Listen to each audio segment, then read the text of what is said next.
السلام علیکم ورحمۃ اللہ وبرکاتہ۔ امید ہے آپ سب حضرات خیر و عافیت سے ہوں گے۔ ناظرین کرام، اجمیر درگاہ کا سروے انڈیا کی تاریخ پر حملہ ہے۔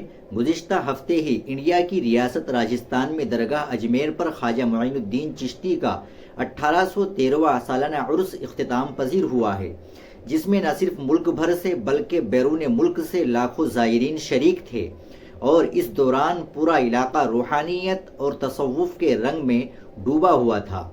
گزشتہ 800 برس سے خواجہ معین الدین چشتی کے آستانے پر لاکھوں لوگ بلا تفریق مذہب و ملت آتے رہے ہیں، لیکن رواداری، محبت اور مشترکہ تہذیب کا مرکز اب ایک مذہبی تنازع کی زد میں ہے۔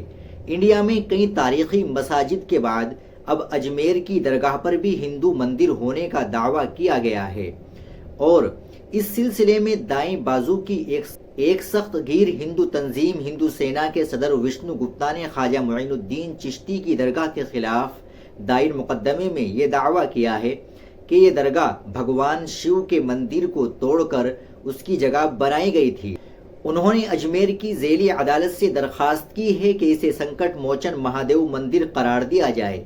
اس سے پہلے بھی ملک کی کئی مساجد کے خلاف مقدمے دائر کیے گئے ہیں، لیکن رواداری اور مذہبی ہم آہنگی کی مثال سمجھے جانے والی خواجہ کی درگاہ کے خلاف اور بھی الجھا دیا ہے۔ ہندو سینا کے صدر وشنو گپتا نے اجمیر کی عدالت میں جو مقدمہ دائر کیا ہے، اس میں عدالت سے درخواست کی گئی ہے کہ وہ مندر ہونے کے ان کے دعوے کا ثبوت حاصل کرنے کے لیے درگاہ کا سروے کرائے گی۔ سپریم کورٹ کی مداخلت سے فی الحال ذیلی عدالت میں کسی طرح کی سماعت یا کسی طرح کا حکم جاری کرنے پر امتناع ہے۔ یہ تنازع کیا رخ اختیار کرتا ہے، اس کا انحصار عدالت عظمیٰ کے فیصلے پر ہوگا۔